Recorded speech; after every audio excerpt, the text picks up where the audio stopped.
Est-ce que vous connaissez Jean-Antoine Lépine, Abraham Louis Breguet ou Emmanuel Lippmann, d'illustres horlogers français qui ont marqué l'histoire de la conquête du temps? Aujourd'hui, c'est Antoine, un autre horloger, qui vient nous raconter son histoire. Celle de la montre qu'il a fabriquée durant ses études d'horloger, une Wostep W01. C'est parti dans un nouvel épisode de Petite Montre entre amis.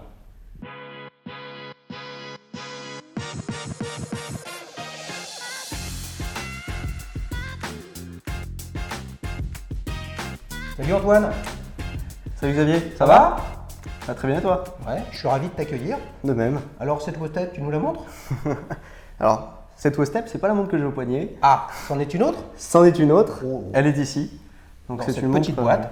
une montre de Super. bureau. Je peux ouvrir? Voilà. Bien sûr, C'est une montre de bureau. tout à fait. Qu'est-ce que c'est une montre de bureau? C'est un peu un hybride entre la montre de poche et la montre poignet. C'est une montre de poche sans bélière, c'est-à-dire qu'on ne peut pas venir amener une chaîne ou quelque chose comme ça, mais elle peut quand même être portée en poche.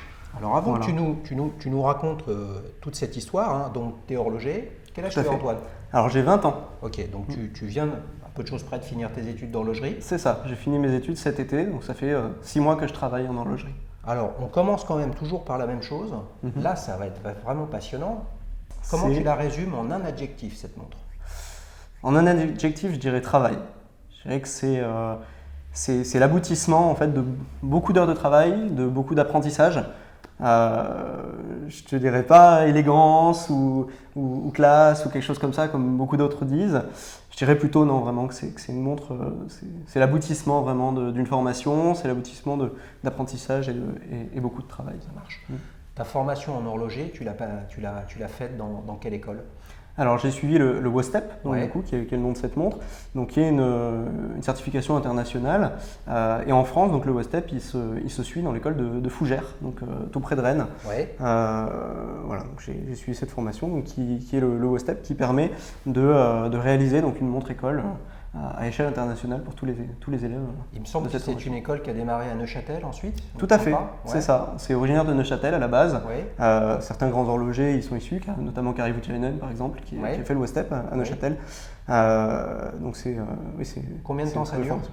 Alors la formation au total, elle fait à peu près 3200 heures, Ouais. réparties sur 2 ans. Ouais. Donc c'est 40 heures d'atelier par semaine, donc c'est vraiment que de l'atelier. On est sur une formation professionnelle et pas comme un CAP ou un BMA où on va venir avoir des cours de français, d'anglais, etc. Là on est vraiment que sur des heures C'est d'atelier. 100% donc technique. Tout à fait, c'est 100% technique. Ouais. Et donc si tu pouvais, hein, je veux dire, on est sur une chaîne de divertissement, de vulgarisation, etc. Après on reviendra spécifiquement à cette montre, mais une formation d'horloger comme ça, tu démarres par quoi? Tu passes par quelles étapes? Si tu devais un peu la résumer, comment tu ferais? Alors c'est vraiment toutes les étapes de base, c'est-à-dire qu'on commence avec une lime et un bout de bois, on vient limer parfaitement un bout de bois, après on passe sur de l'acier, on vient limer de l'acier, puis du laiton, puis on fabrique ses propres outils, on fait notamment une plaque à gommer, qui est un outil qui sert à régler l'échappement d'une montre, on fait des leviers aux aiguilles pour enlever les aiguilles d'une montre, etc.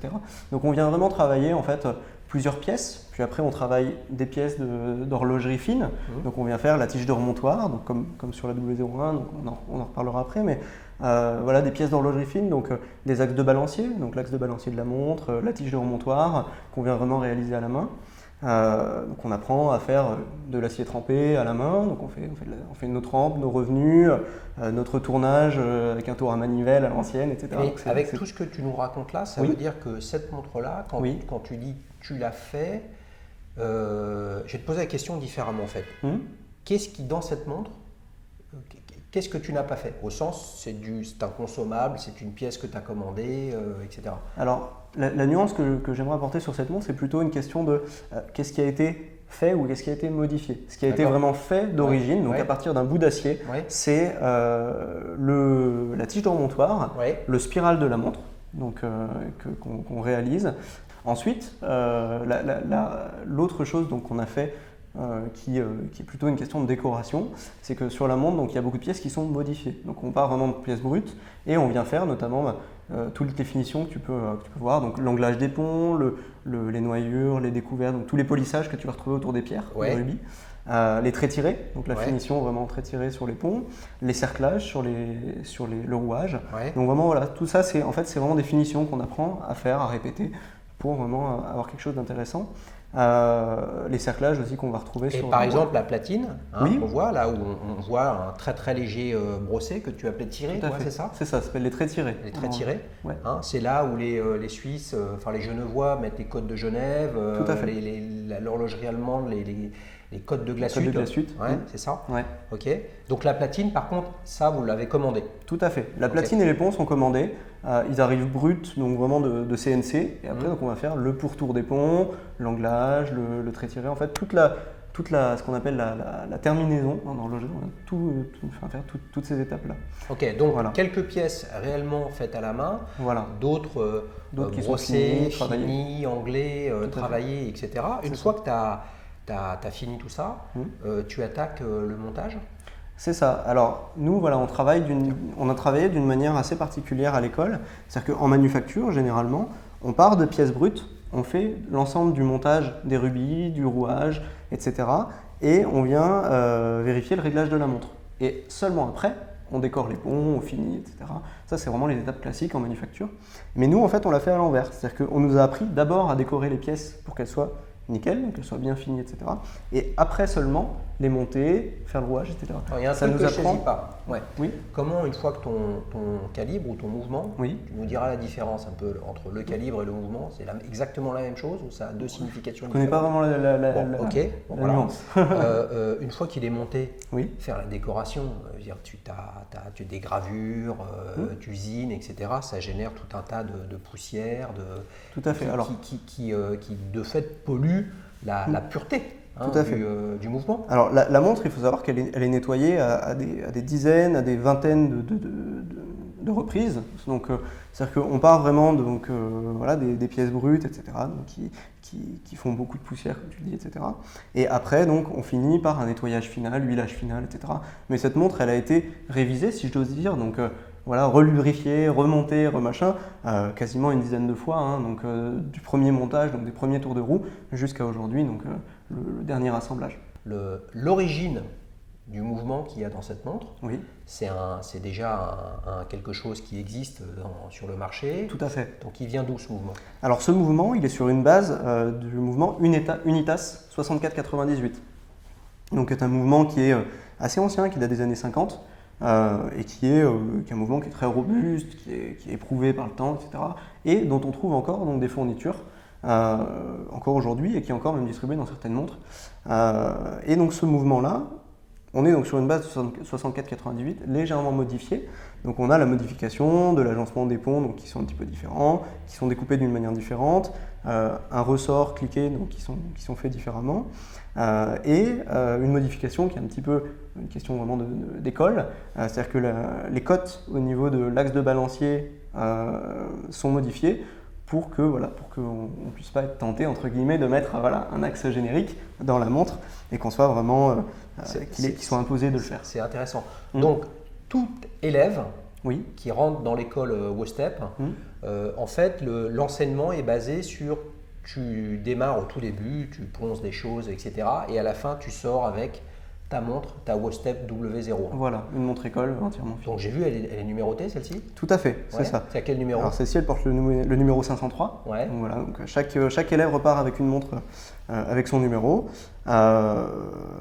Donc voilà, elles sont vraiment numérotées une par une en termes de platine, tout en sachant que on ne repart pas tous avec une W01. Donc Ouais, c'est bien soumis à sûr, bien condition. sûr. Alors les amis, vous savez quand même qu'il faut un petit peu préparer l'émission. Donc je savais que c'était un Unitas à l'intérieur, donc j'ai amené l'une de mes montres équipée d'un Unitas. Regarde ça Antoine, pouvoir comparer. 64-97.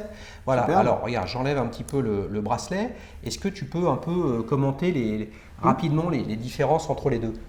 Alors les différences entre ces deux mouvements, comme tu le vois, ce sont la découpe des ponts, vraiment, où là on a Ici, on a un diamètre qui est plus grand, avec une découpe d'éponge qui est différente, qui est un petit peu plus élégante, on va dire, un petit peu plus traditionnelle, contrairement au côté un petit peu plus moderne, plus industriel d'un mouvement classique. Et ce qu'on va retrouver, qui est vraiment spécifique à ce mouvement-là, c'est le cliquet qui est ici avec son ressort, qui n'est pas un ressort fil, mais qui est un ressort, donc qui est une plaque d'acier découpée finement pour faire un ressort. Je comprends. Et une grosse différence, bien sûr, comme tu l'as vu, c'est la différence de couleur. La tienne, on est sur des ponts qui sont en laiton rodier, et ici on est sur du Maillechort brut. Donc on est sur ce qu'on appelle le German Silver, que Langenson, etc. utilisent. Donc ça impose. Ça impose quoi justement? Ça impose en fait de travailler sur de la matière brute et d'avoir une pièce qui n'est pas rodiée. Donc tous les anglages qui ont été réalisés, tous les polissages, etc. Il faut qu'ils soient bons dès le début, puisqu'on ne vient pas rajouter une couche, on va dire, de matière qui va lisser un petit peu les choses. D'accord. On est vraiment sur du brut. Voilà. Là, on parlait tout à l'heure des codes de Genève. Là, ce sont des codes de Genève ou des codes de Glashütte? C'est une montre, une barque allemande. C'est assez proche. C'est une affaire de largeur, je crois, la différence entre les deux. Alors c'est une affaire de largeur, aussi une affaire un petit peu de profondeur, comme les codes par exemple les codes du Solia qu'on va retrouver sur les Philippe Dufour par exemple. Voilà, c'est une affaire de profondeur, d'outils utilisés. Bon, ça, je dirais que c'est plus des codes de Genève. D'accord. C'est un 64-87 en finition, ce qu'on appelle la finition top, avec les vis bleues, les codes de Genève, etc. Justement, les vis bleues, c'est purement esthétique, ça a une autre raison? Alors, ça a une autre raison, c'est-à-dire que là, sur cette pièce, toutes les vis ici, ainsi que ressort de cliquet, ils sont polis miroirs, donc vraiment ils sont polis noirs. Quand on a des vis bleues, en fait, ça permet de protéger la matière, ça laisse une couche d'oxyde, et ça permet en fait tout simplement aux vis de ne pas rouiller. Là, on peut le voir même sur ma propre pièce, c'est terrible, on va dire, mais sur certains pas de vis, les fentes de vis ont légèrement un petit peu noirci. C'est tout simplement un petit peu de rouille. Voilà, c'est une oxydation qui arrive parce que la matière est brute. Donc oui, les vis bleues, elles ont un intérêt vraiment, surtout au niveau de l'oxydation. Il faut savoir aussi que tout ce qui est anglage, noyure, tout ce qui est fait donc pour couper les angles, etc., c'est pour éviter l'oxydation ou les bavures, donc qui peuvent après se propager un peu partout dans le mouvement. Avançons dans cette aventure. Oui. Donc, à un moment ou à un autre, tu avais fini le travail, je vais dire, de façonnage. La montre était montée. Il y a une étape clé quand même qui est le réglage. Tout à fait. Alors, comment ça se passe ça? Alors, le réglage, ça commence au tout début donc avec un spiral déjà à fabriquer. On se retrouve avec une montre qui est montée complètement. Donc tout le réglage, on commence par l'achevage, donc ce dont je parlais au tout début, régler la pénétration des palettes, donc pour que l'encre soit bien, soit belle, soit bien réglée et fonctionne bien surtout. Et après, donc on vient couper le spiral sur l'extérieur, sur l'intérieur, donc le rifter avec des goupilles, etc. Donc c'est un process qui prend un peu de temps. Ça, c'est justement ce que tu décris là. On est dans très petit, pas complètement infiniment petit. Il y a des machines pour ça ou c'est fait à la main? Alors c'est fait à la main. Le spiral, il est compté avec une très vieille machine qui est, nous on se servait de machines anciennes qui viennent directement faire tourner le balancier et on compare avec un balancier mètre. Je ne sais pas si tu as jamais vu cet outil. Tu as un verre avec un gros balancier en dessous et le balancier, s'il vibre visuellement à la même fréquence que le tien, c'est que ton spiral est bien compté. Donc on travaillait à cette manière-là qui est assez sympathique, c'est super beau comme outil. Je pense tout passionné d'horlogerie, quand il en voit un, il aimerait bien en avoir un dans son salon, c'est très beau. Et donc on vient compter le spiral, donc le compter c'est vraiment compter sa longueur pour qu'il règle bien. Et après on vient le travailler donc, sur le plat, sur le centrage, vraiment, et c'est ça qui prend le plus de temps. Voilà, c'est le spiral. Et après, bien sûr, c'est la base du réglage. C'est la base du réglage. Et après, bien sûr, on vient faire l'équilibrage et le réglage du balancier. C'est-à-dire que le balancier, il faut qu'il soit bien équilibré, qu'il n'y ait pas de balourd, donc qu'il n'y ait pas un poids supplémentaire sur un côté du balancier, donc, qui va faire que la montre dans une position X ou Y, elle va finir par régler mal. C'est toujours le cas, justement, le fameux écart de fonctionnement de plus ou moins X secondes. C'est ça. C'est lié à la position en fait de la montre. Alors oui, en tout cas. C'est lié à la position, à la température. Mais encore avant ça, effectivement, il faut régler chaque position pour qu'elle soit le plus précise possible. Parce que, par exemple, sur une pièce typiquement artisanale comme celle-ci, ça peut arriver qu'à plat, donc la montre mise à plat, elle peut régler à plus une seconde par jour. Et une fois qu'elle est posée en verticale, on va se retrouver avec des des positions à plus 30 secondes, moins 30 secondes. Donc après, l'idée, c'est vraiment de réduire le plus possible ce delta pour que dans toutes les positions, dans les 6 positions, hein, le typique adjusted 5 or 6 positions, eh ben c'est vraiment ça, réduire le delta entre les positions à plat. Donc en tant qu'horloger, tu as un choix à faire en fait. Et tu peux te dire, bon là, je suis à moins 3 plus 10. Bon, je préfère faire du moins 4 plus 4, par exemple. C'est un choix que tu as à faire. C'est ça, c'est vraiment le choix voilà, d'aller au plus précis, tout en sachant qu'après, il y avait un gros challenge qu'on nous a imposé à l'école, proposé plutôt à l'école, c'est éventuellement d'envoyer nos pièces au COSC, donc qui est l'organisme qui vient contrôler les montres Rolex, Omega, etc. qu'on sort, donc qui vient valider la chronométrie d'une montre. C'est quelque chose que tu as fait, ça? Alors moi, j'ai pu envoyer la montre au COSC, malheureusement, elle n'est pas revenue COSC. J'ai pas eu cette chance. Certains de mes collègues ont pu avoir cette chance. Pas revenu COSC, ça veut dire qu'elle ne matchait pas les critères du COSC. Tout à fait, c'est ça. Et ils t'ont dit pourquoi? Alors oui, ils m'ont dit pourquoi. En fait, on a une feuille explicative de l'ensemble des tests. Il me semble que les tests sont sur une quinzaine, une vingtaine de jours. Elle a fonctionné tout à fait correctement les 10 premiers jours et un jour, je crois au 10e ou 11e jour, elle m'a fait une position où en négatif, j'avais quelque chose comme... J'avais droit entre guillemets à un -6, quelque chose comme ça, et je suis arrivé à un -8, donc ce qui l'a disqualifié. Voilà. Mais il faut savoir que tout le monde disqualifié entre guillemets au COSC, que ce soit le premier ou le 3e jour ou le dernier jour, elle fait l'ensemble des tests jusqu'au bout pour qu'on puisse voir si c'est juste sur un jour qu'elle a merdé, ou si c'est 3 jours, ou si c'est tout le long du test. Et qu'est-ce qui explique que donc la tienne est revenue du COSC où tu n'étais pas qualifié et d'autres oui? C'est quoi? C'est une affaire de main, c'est une affaire de sensation, c'est une affaire de montage, c'est une affaire de pièces? Alors il y a une affaire de travail horloger, de recherche de la précision, donc où il faut vraiment aller à fond dans ce qu'on fait, et il y a aussi une affaire de pièces artisanales. Comme on est sur une pièce avec un spiral fait main, avec un axe de balancier qui est pivoté main, donc les pivotements, etc., ils peuvent être un petit peu pareillés ou mal finis, ou voilà, c'est vraiment 100% artisanal. Ça peut arriver que, notamment, souvent en température, comme le spiral a été manipulé avec des bruxelles, plusieurs fois, beaucoup manipulé, et ben, en température, en haute température ou en basse température, ça peut arriver que le spiral, il prenne une forme qui ne va pas être bonne et qu'il y ait un réglage qui ne soit pas bon. Moi, pour la mienne, c'était vraiment une question de position, où il y avait une position qui ne fonctionnait pas comme elle aurait dû et qui a continué en fait à dériver. Voilà. Il faut savoir aussi qu'une pièce artisanale comme celle-ci, elle se rôde. Quand on parle de rodage, c'est hyper important sur ce type de pièce. C'est-à-dire que là, celle-ci, au tout début, au tout premier montage, elle avait un réglage qui était absolument horrible. On l'a réglé à 3-5 minutes par jour, c'était horrible. Et elle a fini par prendre un peu de vitesse, de l'amplitude notamment, les pivots qui ont vraiment commencé à prendre leur place, etc.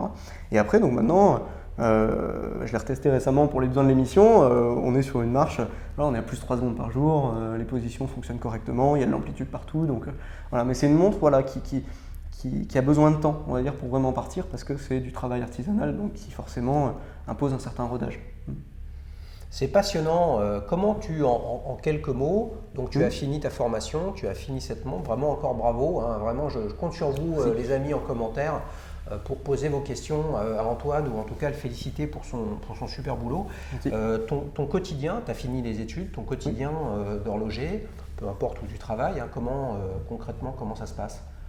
Mon quotidien d'horloger, c'est j'essaie de rester dans la lignée de ce que j'ai appris, donc vraiment essayer de faire du travail le mieux que je peux, on va dire.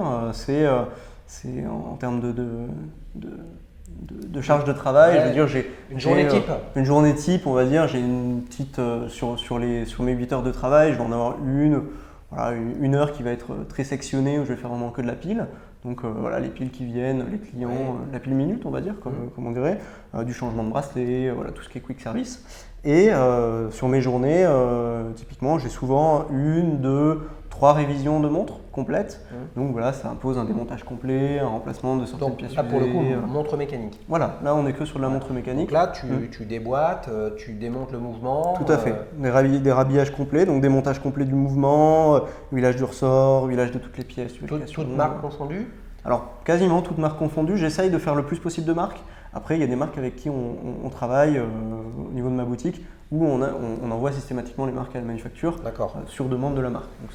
D'accord. Donc en fait, tu interviens, finalement, tes critères, c'est La politique de SAV de la marque, c'est de leur renvoyer. Voilà. Quand ce n'est pas le cas, tu t'en occupes. Tout à fait. Et puis, je pense, tu fais une sorte de diagnostic au départ pour te dire, tiens, ce type de mouvement, je le connais pas, c'est un niveau de complexité très précis. Et là, tu avises si tu interviens ou pas. C'est ça, tout à fait. Chaque pièce qui rentre, qu'on l'envoie ou qu'on l'envoie pas, elle passe d'abord par mes mains, qu'on regarde. Voilà, parce que des fois, moi j'ai des clients par exemple qui arrivent avec une montre tout simplement qui est magnétisée, qui va avoir 6 mois de temps, qui est magnétisée, qui prend beaucoup d'avance. Et pour éviter qu'elle reparte, typiquement comme une marque comme Breitling, Tudor, où on va avoir des temps de SAV qui peuvent être assez longs, et ben on va directement la démagnétiser à l'atelier, et puis voilà, puis on s'arrête là. Ça évite, c'est aussi l'avantage d'avoir un horloger sur place pour une boutique, c'est que il y a des choses qui peuvent se faire assez rapidement, qui n'imposent pas de partir, d'envoyer une montre pendant 6 semaines, etc. Donc c'est toujours assez sympa d'apporter ça, et on se retrouve avec des clients qui sont contents, et puis voilà, ça permet de discuter un petit peu. Ils t'amènent des montres donc à quartz, à pile, on va dire, mais aussi des montres anciennes. Alors oui, ça arrive assez souvent que j'ai des pièces anciennes en boutique. Ça peut aller d'une Omega Constellation, des jolies pièces, même des très vieilles Rolex par exemple, des Rolex Précision, etc. Ou ça peut être des marques tout simplement très classiques comme LEAP, des Yema, des petites pièces un petit peu vintage qui sont très agréables à travailler parce que c'est aussi l'aspect intéressant du métier, c'est de voir vraiment toute une variété de mouvements, des mouvements anciens, avec des designs, avec des conceptions qui sont d'une autre époque. Ça, tu préfères avoir entre tes mains une vieille LEAP, Yema, Rolex, Breitling qu'une Tudor plus récente. Tu pourrais avoir une ancienne Tudor aussi. Alors j'aime bien les deux. J'aime bien les deux. Disons que avant, on apportait beaucoup d'importance aux détails, à la finition, à la qualité d'une pièce, à la robustesse d'une pièce, beaucoup. Et maintenant, on se retrouve beaucoup avec des pièces qui vont être très belles et des fois qui vont un petit peu moins bien fonctionner, mais qui vont quand même être très jolies. Mais voilà. Donc je dirais que j'irais plus vers le vintage en termes de travail pur. Et puis, on se retrouve souvent aussi avec des réponses à des problèmes techniques. On se dit, il y a quelqu'un derrière qui a passé beaucoup de temps à réfléchir quelque chose qui est au final très compliqué et où aujourd'hui, maintenant, on a trouvé une réponse qui est beaucoup plus simple. Voilà. Donc c'est assez intéressant et inversement, où on trouve des choses qui vont être, quelque chose qui va être très simple comme ça, qui a été construit dans les années 50 et des marques aujourd'hui qui font des mouvements manuels, à remontage manuel, avec 3 aiguilles qui vont avoir 500 pièces avec des choses très, très compliquées. Ok, en fait, à chaque fois, c'est des tranches de vie que tu accueilles avec ces montres. Et on va essayer de comprendre maintenant. C'est parti pour la séquence souvenir. Comment Antoine est arrivé à ce métier? Alors justement, tu es encore tout jeune, tu as déjà fabriqué ta propre montre, tu es horloger de profession. Est-ce que tu te souviens de ta première montre ou de tes premiers émois horlogers, on va dire? Alors, moi, mes premières montres, ça a été un petit peu des montres très, très classiques, on va dire, d'un jeune de ma génération, je pense. Des petites Casio, des petites Seiko, etc., généralement analogiques ou même digitales. Mais la première vraie montre, entre guillemets, qui m'a donné le goût de l'horlogerie, en fait, c'est la montre que j'ai au poignet. Voilà. C'est la montre de mon arrière-grand-père, qui m'a été transmise par ma grand-mère. Elle est très belle, dis donc. Et donc, c'est une montre, en fait, c'est une montre Ormo, donc qui est une marque qui est plutôt assez inconnue au bataillon, on va dire. Une marque vintage avec un mouvement, c'est un mouvement AS, un mouvement Shield dedans, 984 Mais je crois. Ça vient de quel pays? Alors je sais pas du tout, honnêtement je sais pas du tout. Je crois que Shield c'était des ébauches suisses, il me semble. Donc le mouvement est Swiss made, après l'ensemble du reste. Vous connaissez, si vous connaissez Ormo, voilà, Ormo ou Shield, bien les mouvements, ça m'intéresse, surtout Ormo. Elle a beaucoup des codes effectivement d'une montre ancienne, que je dirais années 30, par là, oui, certainement. avec un cadran qui est moucheté, qui est beau, etc. Là où je suis surpris, c'est le fond avec un verre. C'est pas du tout le style de l'époque. C'est pas du tout d'origine. C'est vrai que t'as bricolé un truc. J'ai bricolé un truc. Alors pas de grande peur pour les collectionneurs d'entre nous. Si quelqu'un connaît Ormo, il pourra te dire c'est un scandale, mais tu rencontreras quelqu'un qui connaît. Au moins je connaîtrai quelqu'un. Non, en fait, j'ai gardé le fond de boîte d'origine, qui était un fond tout à fait classique en acier, que j'ai mis de côté, donc que j'ai rangé. Et j'ai trouvé un autre fond, en fait, qui lui aussi était plein, mais qui était au bon diamètre. Et je me suis mis en tête de faire un fond transparent pour cette montre. Donc j'ai pris le fond, je l'ai repris autour, en fait, à l'école justement, je l'ai repris au Tour au Chaublin, pour ceux qui ça parle, et j'ai monté donc un Versaphir en fond de boîte pour pouvoir voir le mouvement, parce que mine de rien, mon arrière-grand-père, c'était un homme qui descendait à la mine, notamment, qui a tout fait avec sa montre. Donc la montre, quand je l'ai récupérée, était dans un état extrêmement usé. On peut le voir avec le mouchetage au niveau du cadran, etc. Et donc le mouvement a vécu, la montre a vécu. Donc j'ai choisi vraiment de garder l'ensemble du mouvement d'origine, le cadran d'origine. Après, bien évidemment, pour pouvoir la porter sans m'abîmer le poignet, etc., parce que la montre était vraiment revenue au cuivre, elle faisait beaucoup de verre de gris, etc. On a refait un plaquage complet. Donc le boîtier est d'origine, mais il est replaqué. Et le plexi, bien sûr, a été remplacé parce qu'il était tout cassé. Voilà. Elle est vraiment très très belle. Elle me fait penser en termes de look et de sensibilité à un épisode que vous avez sûrement regardé, les amis, avec Sébastien et sa Gégère Lecoute Memovox de 1951 avec un format qui est assez proche. Donc ça t'a marqué, ça comme Alors ça m'a marqué. Comme tu vois, comme raison qui t'ont un peu amené à faire des études d'horlogerie. Tout à fait.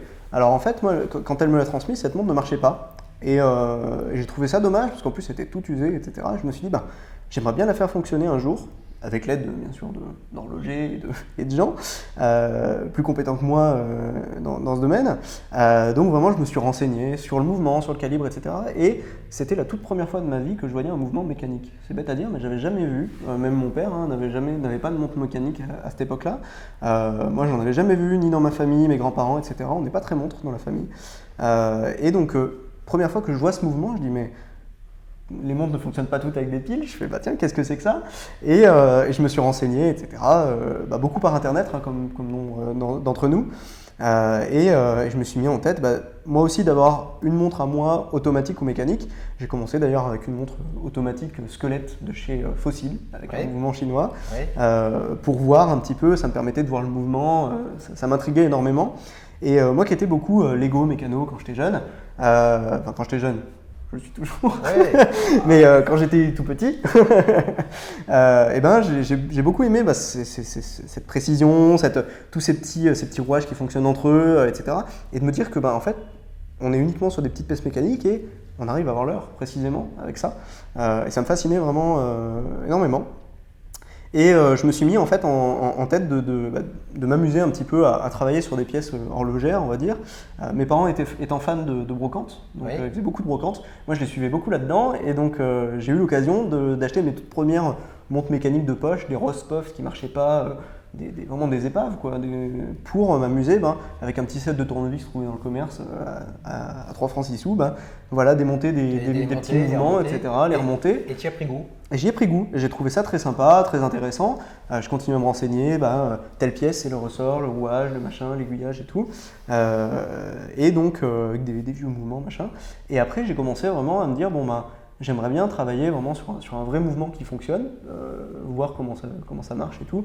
Et j'ai acheté un mouvement, un Sigul, la copie du 64-97 chinoise, et je me suis amusé à la démonter, à la remonter, etc. Et j'ai vraiment pris goût à ça. C'est à partir de là que tu t'es dit, je vais, je sais pas trop quelle orientation en termes d'études, de boulot je vais avoir. Et là, tu as commencé à chercher s'il y avait des écoles? C'est ça. Alors moi, en fait, à ce moment-là, j'étais en train de faire un bac ES. Donc j'étais en première à ce moment-là. Et je me suis dit, qu'est-ce que je fais? Est-ce que je continue dans le commerce comme ce que je voulais faire à l'origine, ou est-ce que je fais de l'horlogerie? Et en terminale, ça s'est confirmé par la force des choses, puisque je me suis rendu compte que je passais plus de temps à regarder des montres, à travailler sur des montres, à être sur Internet, sur les forums, etc., que à travailler mon bac. Donc j'ai quand même eu de la chance, j'ai eu mon bac, c'est bien. Et j'ai pu donc faire les portes ouvertes d'écoles qui m'ont beaucoup plu. Les portes ouvertes notamment de l'école d'Hydro à Paris qui était assez intéressante. Et j'ai fait ce qu'on peut appeler les concours entre guillemets d'entrée à l'école de d'Hydro de Paris et au STEP de Fougères. Et j'ai eu la chance d'être pris aux deux. Donc je me suis dit, qu'est-ce que je fais dans ma vie? Est-ce que je vais m'enterrer au fin fond de la campagne à Fougères? Est-ce que je reste à Paris, machin? Donc ça a été aussi un petit peu le dilemme. Et au final, je me suis dit, je vais à fond dans ma passion. Je vais vers Fougères. Et la montre école, honnêtement, a été une de mes motivations, de me dire, voilà, j'ai une pièce. Tu as vu que dans l'histoire horlogère, quand même, beaucoup des horlogers, que ce soit dans le pays de Gex en France, dans le Jura français, Suisse, etc., on pourrait qualifier ça justement de la tranquillité de la campagne pour pouvoir travailler sereinement et sans être perturbé par le brouhaha de la ville. Hein. Tout à fait, c'est ça. Fougères, c'est plus tranquille qu'à Paris quand même. C'est assez monacal, Fougères, on est au milieu des champs. La CCI, elle est toute neuve, de quelques années, ils l'ont mise au milieu des champs, donc il n'y a aucune distraction. C'est très reposant, beaucoup de lumière, beaucoup de calme, mais c'est un plaisir aussi de travailler dans des ateliers comme cela. Et c'est une formation aussi qui accueille peu de gens, c'est-à-dire que nous on était uniquement 12. Donc à 12, 3 îlots de 4 personnes, où voilà, il y a vraiment, comment dire, il y a une ambiance, il y a un groupe, il y a un collectif, et il y a vraiment quelque chose qui se crée, un petit peu à la manière des compagnons, même si là on va vraiment beaucoup plus loin au niveau du compagnonnage. Et ben il y a un petit peu ça, où on est 40 heures par semaine tous ensemble, qu'un petit groupe comme ça, on a un seul prof par niveau, avec qui on partage beaucoup de choses, et je trouve que c'est vraiment quelque chose qui était positif, et maintenant quand je reviens là-dessus, je ne regrette pas du tout ma décision de m'être allé enterrer pendant 2 ans à Fougères. Je pense que c'était le bon choix à faire. Et ben, tu fais partie maintenant de la grande famille des horlogers. Et c'est parti pour le quiz. On va tester ses connaissances horlogères. Alors, vous le savez, les amis, le quiz, généralement, les invités sont sous pression. Mais là, je dois le reconnaître que c'est plutôt moi parce qu'il a fallu que je cherche, je trouve, je pense. Je vais essayer de te poser 2 questions correctes. De façon à essayer au moins de faire match nul contre toi, mais j'ai bien peur de perdre 2-0. Alors, cher Antoine, première question. Cherchez l'intrus parmi ces 3 avancées du calibre Lépine. Réponse A. Le calibre permet de faire des montres plus plates. Réponse B. La tige de remontoir est placée dans l'axe de la petite seconde, donc à la verticale. Réponse C, le ressort timbre pour les répétitions minutes. L'une de ces affirmations, est erronée. Donc le calibre Lépine, il a apporté un certain nombre de choses. Alors est-ce que tu penses qu'il a permis de faire des montres plus plates?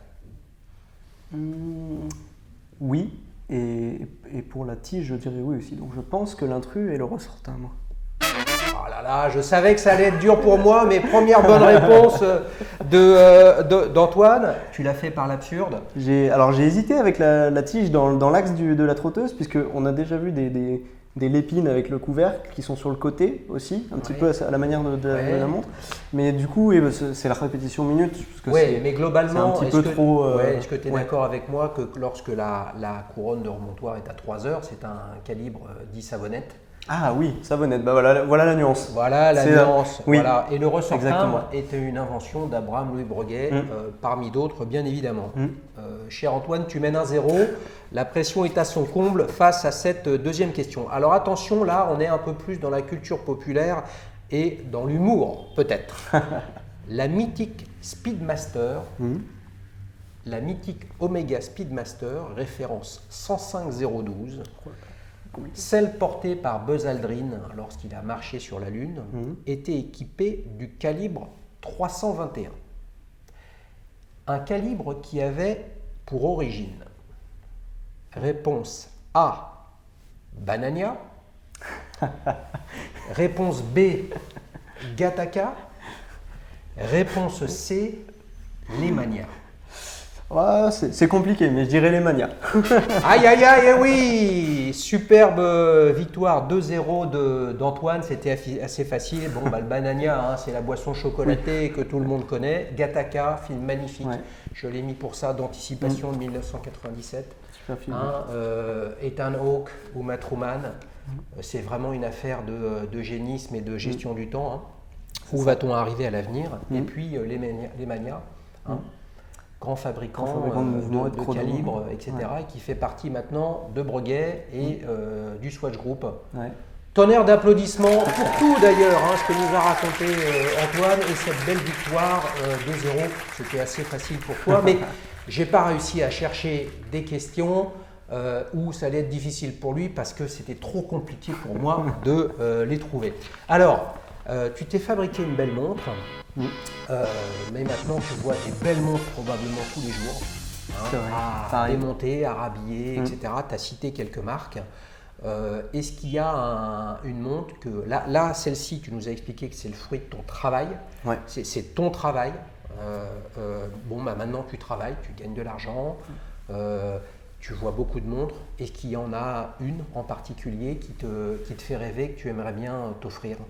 Alors il y en a une qui me plaît beaucoup, je vais pas aller dans l'originalité malheureusement, mais Tu vas pas démonter le mythe de l'horloger. je ne vais pas démonter le mythe de l'horloger. Tu me rassures quand même. J'irais bien, j'aimerais beaucoup avoir une Datejust, peut-être ancienne, peut-être une 1601, 1603, donc 4 chiffres, avec un jubilé très classique, verre plexi, etc.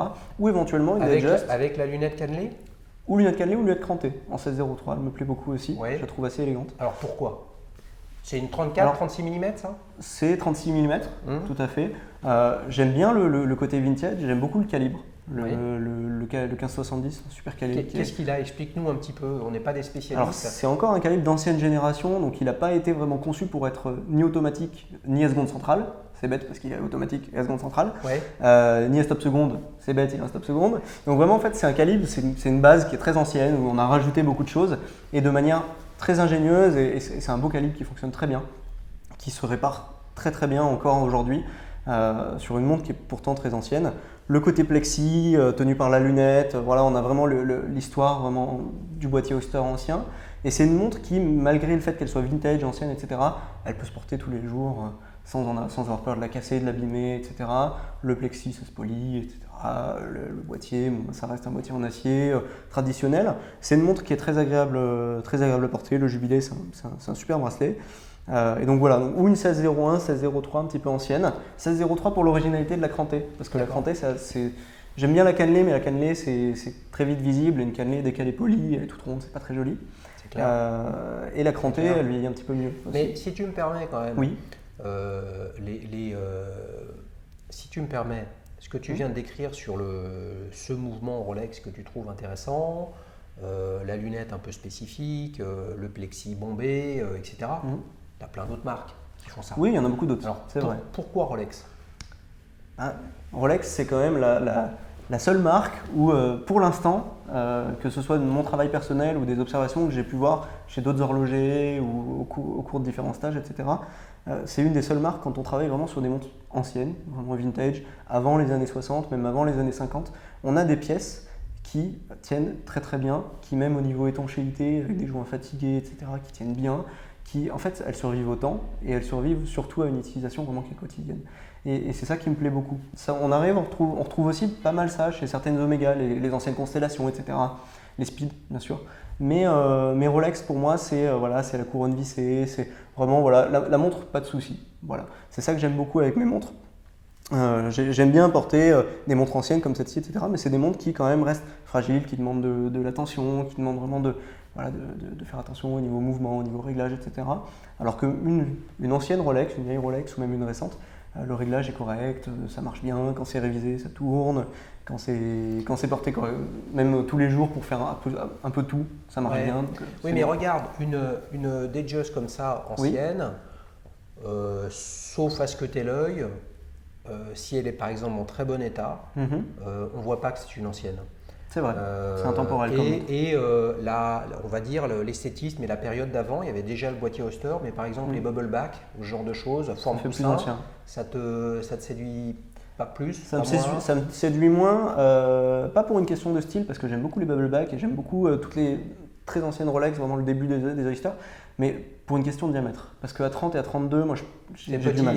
Là, déjà celle-ci fait 34, j'ai des poignets qui font quasiment 19. Donc c'est compliqué. Même 36 déjà ça fait un peu petit. Mais s'il n'y avait pas ce frein de diamètre, c'est vrai que ce serait des montres qui seraient super sympas à porter. Et tu aimerais aboutir à ce projet dans combien de temps? C'est quelque chose que tu mûris tranquillement? Tu as le temps de trouver la bonne opportunité? J'ai le temps d'y penser, et j'ai le temps de prendre une opportunité. Et puis surtout, je me donne pas de délai. J'ai la chance de pouvoir porter des jolies montres dans le cadre de mon travail, porter des jolies montres même perso qui sont à des budgets qui sont beaucoup plus réduits. Je me donne pas vraiment de temps, peut-être dans un an, peut-être dans 2 ans, peut-être dans 6 mois si l'opportunité vraiment se présente à une bourse ou des choses comme ça. Mais voilà, disons que je suis vraiment détendu vis-à-vis de ça. Comment tu t'y prendrais pour l'acheter mécaniquement? Le monde vintage, elle est d'occasion, c'est logique. Tu vas aller la chercher où? Tu vas aller sur des bourses, tu vas aller voir des détaillants qui vendent des vieilles montres. Comment tu vas t'y prendre? J'ai un ami j'ai la chance d'avoir un ami qui est à Besançon et qui a beaucoup de contacts, beaucoup d'amis qui revendent des vieilles montres, etc. Lui-même revend des vieilles montres et a une 1601 qui me plaît bien. Donc voilà, c'est d'ailleurs dédicace à Romain avec grand plaisir pour ta 1603 ou 1601 un jour. Romain, prends contact avec la chaîne si tu veux venir essayer un peu expliquer pourquoi tu la vendrais ou tu la vendrais pas à Antoine. Je t'accueille avec grand plaisir. Voilà, le message est passé. Ouais, donc tu vas faire travailler le réseau de certainement façon à trouver via des une belle amis, pièce avec une belle histoire. C'est ça. Ouais. Une pièce qui a bien vécu, qui est voilà, moi ce qui m'intéresse c'est pas tant d'avoir la boîte, les papiers, le set, le machin. Moi c'est juste une belle montre qui a pas trop mal vieilli.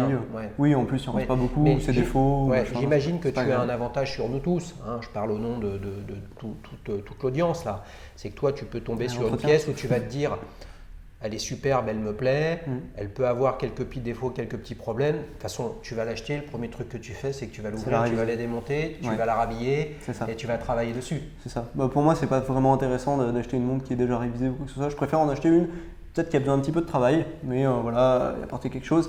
Et c'est bien, ça permet aussi de faire revivre certaines montres et puis en plus, ça me coûte rien. Hormis les pièces. Eh c'est magique, vous voyez les amis, on va remercier vraiment chaleureusement Antoine. Si vous avez envie de venir participer à un épisode de Petite Montre entre amis, c'est très simple, vous envoyez un email sur contact@dailyshoes.fr avec les références de votre montre, quelques photos, de quoi vous avez envie de parler et puis vous ferez comme Antoine, vous viendrez vous asseoir ici sur un canapé à Paris pour enregistrer un épisode. Et sur ce, je vous dis à bientôt. À bientôt.